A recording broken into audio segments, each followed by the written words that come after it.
The Rough-Faced Girl, a Rafe Martin, David Shannon.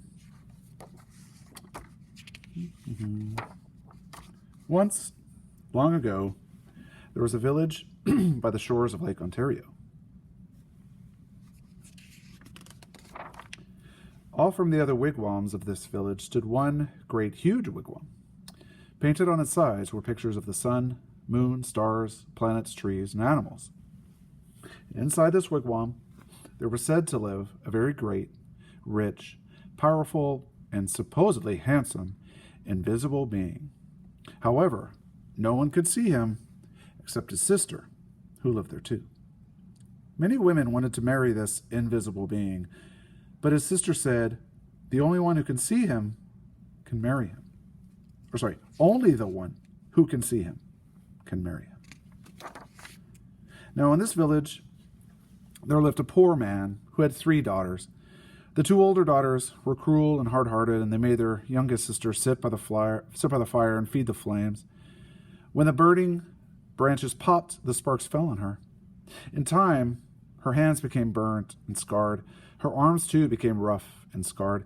Even her face was marked by the fire, and her beautiful long black hair hung ragged and charred. And those two older sisters laughed at her, saying, "Ha, you're ugly, you rough-faced girl." And they made her life very lonely and miserable indeed. One day, these 2 older sisters went to their father and said, "Father, give us some necklaces. Give us some new buckskin dresses. Give us some pretty beaded moccasins. We're going to marry the invisible being." So their father gave them these things.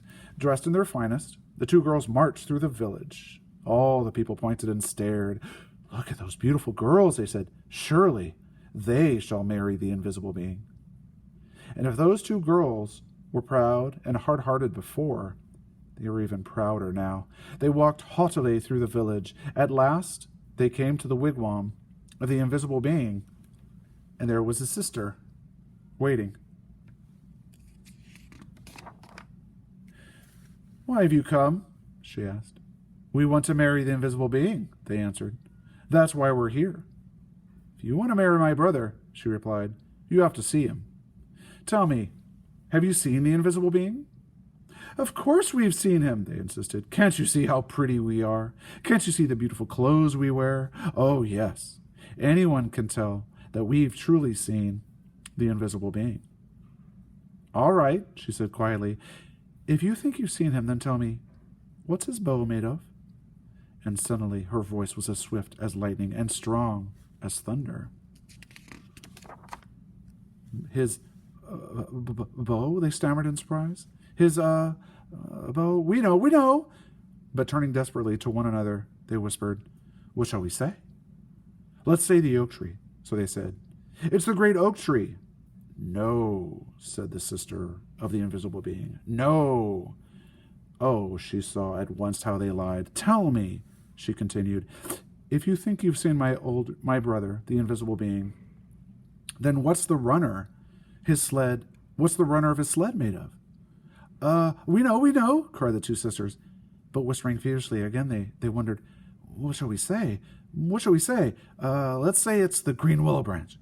"No," said the sister when she heard. "No, you have not seen my brother. Now go home." "Just test us fairly," they exclaimed. "We've seen him. Just don't ask us all these silly questions." "All right," said the sister of the invisible being. "Come with me." And she took them back to the great wigwam and sat them in the seats furthest from the entrance, the guest seats. Soon they heard footsteps coming along the path. Then something stepped inside. Though they heard breathing, the 2 sisters still couldn't see a thing. Suddenly, a great bow and a beaded quiver of arrows appeared in the air and were set down. But though those 2 girls sat there, their eyes wide, all through that night, they never saw a thing more. And in the morning, they had to go home, ashamed. The next day, the rough-faced girl went to her father and said, "Father, may I please have some beads? May I please have a new buckskin dress and some pretty moccasins?" I'm going to marry the invisible being, for wherever I look, I see his face. But her father sighed. Daughter, he said, I'm sorry, I have no beads left for you, only some little broken shells. I have no buckskin dress, and as for moccasins, all I have left are my old, worn, cracked, and stretched out pair from last year. They are much too big. But she said, whatever you can spare, I can use. So he gave her these things. Then she found dried reeds, and, taking the little broken shell, she strung a necklace. She stripped birch bark from the dead trees and made a cap, a dress, and leggings. Then, with a sharp piece of bone, she carved in the bark pictures of the sun, moon, stars, plants, trees, and animals. She went down to the lake shore and soaked the moccasins in the water until they grew soft. Then she molded them to her feet. They were still too big, and they flapped like duck's feet as she walked. Then all of the people came out of their wigwams. They pointed and stared. Look at the ugly girl, they laughed. Look at her strange clothes. Hey, go home, you ugly girl. You'll never marry the invisible being. But the rough-faced girl had faith in herself, and she had courage. She didn't turn back. She just kept walking right through the village. As she walked on, she saw the great beauty of the earth and the skies spreading before her. And she, and truly, she alone, of all in that village, saw in these things the sweet yet awesome face of the invisible being.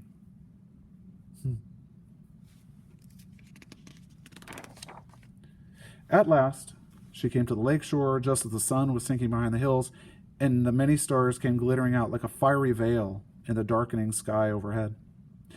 And there, standing by the water's edge, was the sister of the invisible being, waiting. Now, the sister of the invisible being was a wise woman. When she looked at you, she didn't see just your face or your hair or your clothes. No. When she looked at you, she would look you right in the eyes, and she could see all the way down to your heart. And she could tell if you had a good, kind heart or a cold, hard, and cruel one. And when she looked at the rough-faced girl, she saw at once that, though her skin was scarred, her hair burnt, her clothes strange, she had a beautiful, kind heart. And so she welcomed her dearly, saying, Ah, my sister, why have you come? And the rough-faced girl replied, I've come to marry the invisible being.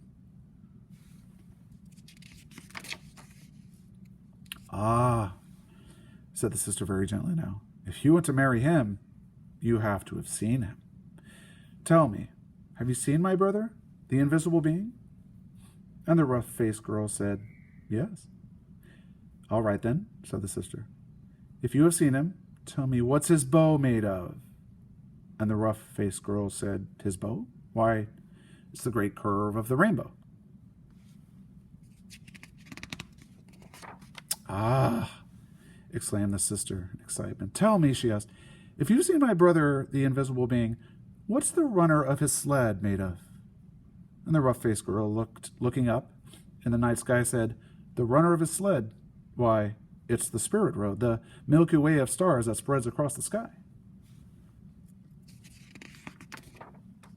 Ah, cried the sister in wonder and delight. You have seen him. Come with me.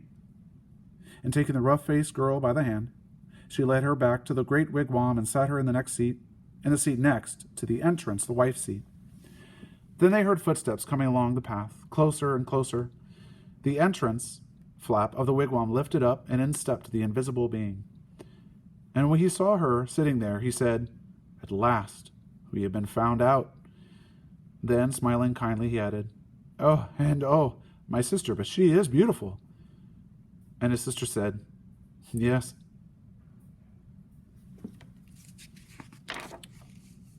And the sister of the invisible being then gave the rough-faced girl the finest buckskin robes and a necklace of perfect shells.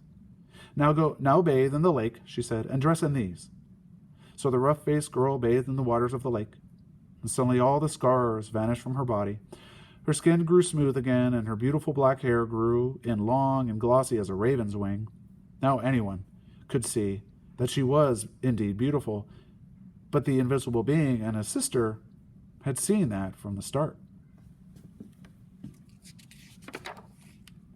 Then, at last, the rough-faced girl and the invisible being were married. They lived together in great gladness and were never parted.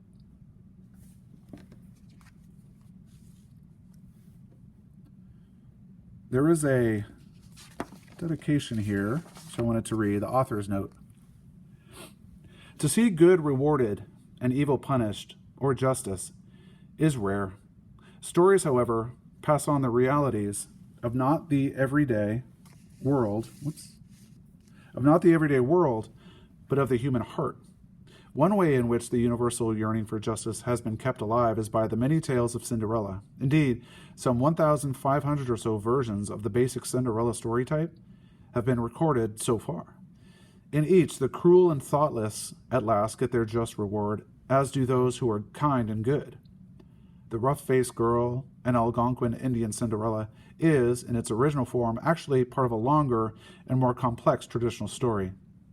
Brief as it is, however, the rough-faced girl remains one of the most magical, mysterious, and beautiful of all Cinderellas.